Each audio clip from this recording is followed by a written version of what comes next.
సంధ్యా theatre ఘటనలో గాయపడి చికిత్స పొందుతున్న శ్రీతేజ్ను అల్లు అర్జున్ పరామర్శించాడు. మంగళవారం ఉదయం పూట కిమ్స్ హాస్పిటల్కు బన్నీ వెళ్లాడు. బన్నీతో పాటుగా దిల్ రాజు కూడా హాస్పిటల్కు వెళ్లాడు. శ్రీతేజ్తో పాటుగా రేవతి భర్తను కూడా బన్నీ పరామర్శించాడు. ఈ మేరకు పోలీసులకు ముందే సమాచారం ఇచ్చి పర్మిషన్ తీసుకుని బన్నీ వెళ్లినట్టుగా తెలుస్తోంది. గత నెలలో సంధ్యా థియేటర్ ఘటన జరిగిన సంగతి తెలిసిందే. పుష్ప 2 ప్రీమియర్ షోలో భాగంగా సంధ్యా థియేటర్కు బన్నీ వెళ్లడం, అక్కడ జరిగిన తొక్కిసలాటలో రేవతి అనే మహిళ మృతి చెందడం అందరికీ తెలిసిందే. శ్రీతేజ్ అప్పటికే అపస్మారక స్థితిలో వెళ్లడం, చాలా రోజులు కోమాలోనే ఉండటం అందరికీ విదితమే. ఈ మధ్య శ్రీతేజ్ కాస్త కోలుకుంటున్నాడు. ఇవన్నీ జరిగేలోపు బన్నీని అరెస్ట్ చేయడం, జైలుకు పంపడం, అదే రోజు బెయిల్ రావడం, రాత్రంతా జైల్లోనే ఉంచడం, తెల్లారి రిలీజ్ చేయడం అందరికీ తెలిసిందే. సంధ్యా థియేటర్ ఘటన కాస్త రాజకీయంగా టర్న్ తీసుకుంది.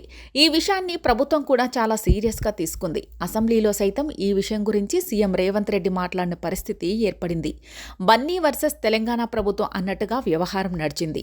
పోలీసులు, యంత్రాంగం చెప్పిన వాటిని, ప్రభుత్వం చెప్పిన వాటిని చూస్తే తన వ్యక్తిత్వాన్ని కించపరుస్తున్నట్టుగా ఉందని బన్నీ పెట్టిన మీడియా ప్రెస్ మీట్ కూడా వైరల్ అయింది. ఇప్పుడు చివరకు నాంపల్లి కోర్టు అయితే బన్నీకి బెయిల్ మంజూరు చేసింది.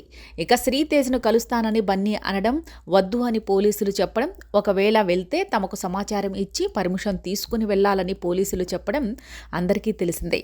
ప్రస్తుతం బన్నీ అయితే ప్రతి ఆదివారం చిక్కడపల్లి పోలీస్ స్టేషన్కు వచ్చి సంతకం పెట్టాల్సి ఉంటుంది. ఈ కేసు ఎప్పుడు తెగుతుందో చూడాలి.